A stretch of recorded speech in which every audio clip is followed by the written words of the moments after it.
क्या आप जानते हैं कि तुर्की, जो कभी भारतीय टूरिस्ट के लिए पसंदीदा देश था, आज गंभीर आर्थिक संकट से जूझ रहा है।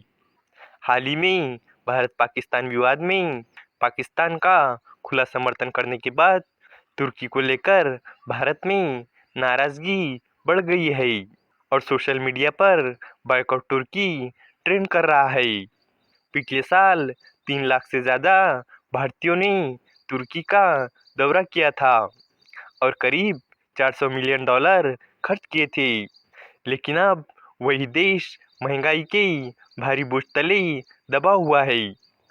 तो चलिए इस अपडेट को डिटेल में जानते हैं। भारत और पाकिस्तान के बीच हाल में हुए संघर्ष में तुर्की ने खुलकर पाकिस्तान का साथ दिया था। इस कारण देश में लोग तुर्की को लेकर बहुत ज़्यादा गुस्सा है और सोशल मीडिया पर बॉयकॉट तुर्की कैंपेन चल रहा है। पिछले साल भारत से 3 लाख से भी अधिक भारतीय टूरिस्ट तुर्की गए थे। मीडिया रिपोर्ट्स के मुताबिक उन्होंने तुर्की में $400 मिलियन से अधिक खर्च किए थे।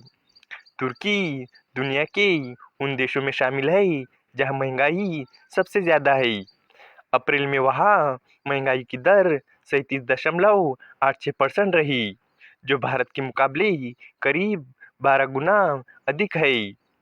भारत में महंगाई की दर 3.16% है।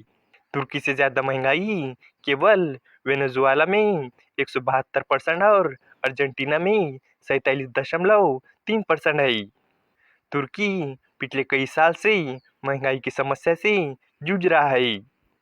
पिछले साल मई में देश में महंगाई की दर 75% पहुंच गई थी। हालांकि उसके बाद से देश में महंगाई की दर में कमी आई है, लेकिन अभी भी ये केंद्रीय बैंक के अनुमान से ज़्यादा है। तुर्की के केंद्रीय बैंक ने अप्रैल में महंगाई दर 24% रहने का अनुमान जताया था। 2024 में तुर्की की इकोनॉमी 3.2% की रफ्तार से बढ़ी थी, जबकि इस साल इसमें गिरावट आने की आशंका है।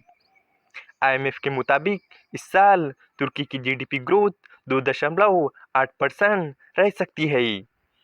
दुनिया में सबसे ज़्यादा महंगाई वेनेजुएला और अर्जेंटीना में है। इन देशों की गिनती कभी दुनिया के अमीर देशों में होती थी। अर्जेंटीना एक ज़माने में दुनिया के टॉप 10 अमीर देशों में शामिल था, जबकि वेनेजुएला के पास दुनिया का सबसे बड़ा तेल भंडार है। लेकिन आज हालात बदल गए हैं। वेनेजुएला में 90% से अधिक आबादी का रोजाना खर्च $5.5 से कम है। वही अर्जेंटीना में ऐसे लोगों की आबादी 36% से अधिक है। वेनेजुएला में साल 1980 में एक व्यक्ति की औसत कमाई, जिसे जीडीपी प्रति व्यक्ति भी कहते हैं, $8,000 थी। यानी उस समय लोगों की आर्थिक हालत ठीक ठाक थी। लेकिन आज इतने साल बाद भी उनकी औसत कमाई $8,000 ही है। इसका मतलब यह है कि देश की अर्थव्यवस्था ने पिछले 40-45 सालों में कोई खास तरक्की नहीं की और लोग आर्थिक रूप से आगे नहीं बढ़ पाए हैं। हालत यह है कि देश के लाखों लोगों को 2 वक्त की रोटी नसीब नहीं हो रही है।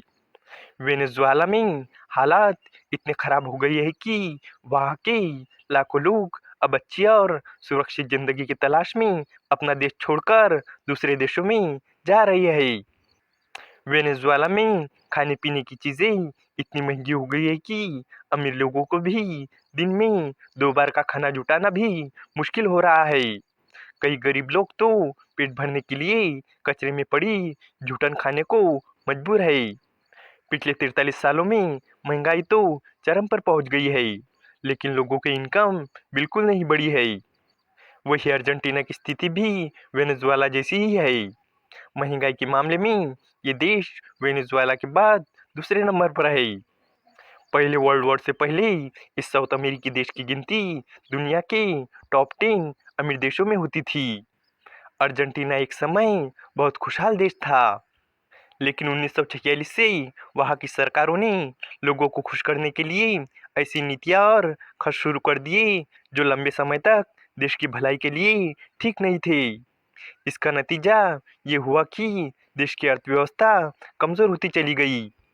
अब हालत ये है कि सरकार के पास कैश रिजर्व नहीं है और उस पर बहुत ज़्यादा कर्ज चढ़ चुका है।